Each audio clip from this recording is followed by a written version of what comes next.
What's going on, guys? Kishu1230 here with more Grand Theft Auto 5, and just today Rockstar released their Valentine's Day Massacre DLC pack, and this is really cool because it came with this car here, and this is the Albany Roosevelt, and it is purchasable only during this Valentine's DLC, so if you want it, you should buy it. However, it is $750,000, so I assume that a lot of you either don't have that kind of money, or you just don't want to spend that kind of money on a car like this. So in this video here, I'm going to be showing you some gameplay of it, its handling, things like that, and also all of its customization options, so why don't we get right into it. The first thing I want to point out on this car is the attention to detail. Even looking at the back right here, you can see a leather looking chest kind of thing where, you know, you could put guns, shovels, rope, anything that the mob might have used in the 20s on a car like this, and really there was just a huge amount of detail, like I said, put into this car. Everything from the trims to the wheels on the side of it, and it's just really a cool and historically accurate vehicle. So why don't we take it out of the garage here and I will show you its handling, and I think Rockstar did a really good job of designing this car and how it should handle given its time period.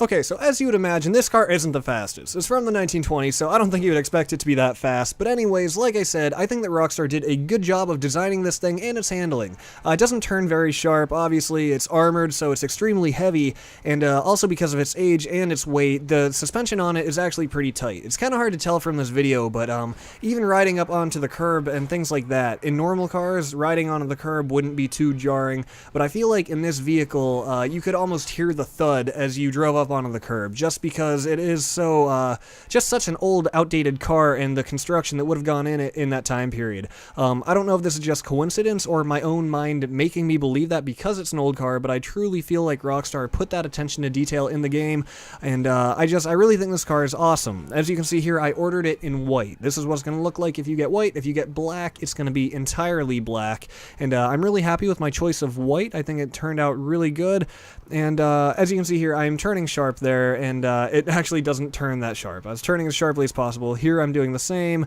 and you know, this car just, as cool as it is, I really do enjoy it. It's not a good car for racing or drifting, but it's definitely a cool car just as a mission car, just to drive around, a cruising car, and also just a really cool car to show off, because a lot of people aren't going to have this, because like I said, either, you know, these people are going to miss the Valentine's Day DLC, or they're just not going to be able to afford this car, since it is $750,000. It's very expensive, so as you can see here, it looks great cruising down the road. I really like it, and it turned out even cooler than I ever expected it to, based on what I saw in the pictures. So, without any further ado, why don't we get into the customization options?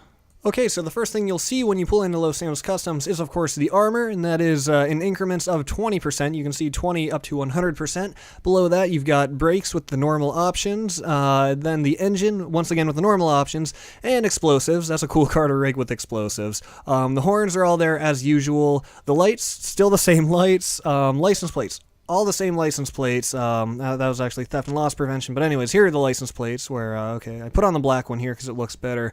Now, the respray options are what are actually kind of cool, so we're going to go through the classic colors here, and you can see right off the bat, that lime green, that looks sick, okay? I know that's not historically accurate, and there's no car that would have looked like that back in the day, but some of these colors look really, really awesome with this black. Even the hot pink, a lot of these neon colors just look really sweet, and then going to the secondary colors, this looks equally awesome. You know, you're just switching it now, the lime green where the black was previously, and it's in my opinion really, really, really incredible. I didn't think it would look this cool, and I think the customization for the paint colors on here are even really better than I expected, so it looks really good with the ultra blue there too. So moving down, suspension, still all the normal options. I don't know why you'd want to drop this down. Transmission, still the normal options. Turbo, of course, and wheels. Now, it should be noted that for the wheel types, you've got the normal ones, but under accessories, this is all the options you have. There's no custom tires. You've just got the smokes and bulletproof tires, and under windows here, limo I put on because that looks good, and I think, let me see, backing up, that's pretty much it. As you can see there, there are no cosmetic upgrades to this car. That is what I wanted to show you.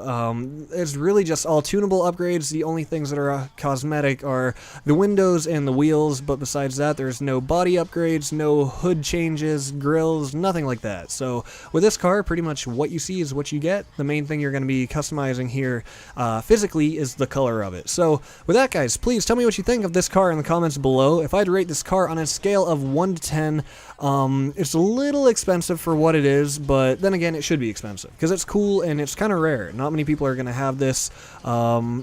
I would have to give this car a solid 8 or 9 just because of how cool it is. I mean, I think that it really just looks awesome. I know it's not the fastest, but the point isn't for it to be fast. You know, this was never really a fast car. It's supposed to be functional, armored, and, you know, from the 1920s. So, given all that, I'd have to give it, like I said, an 8 or a 9. So, please tell me what you think in the comments below, and please stay tuned for more Grand Theft Auto 5 in the future. I will see you next time.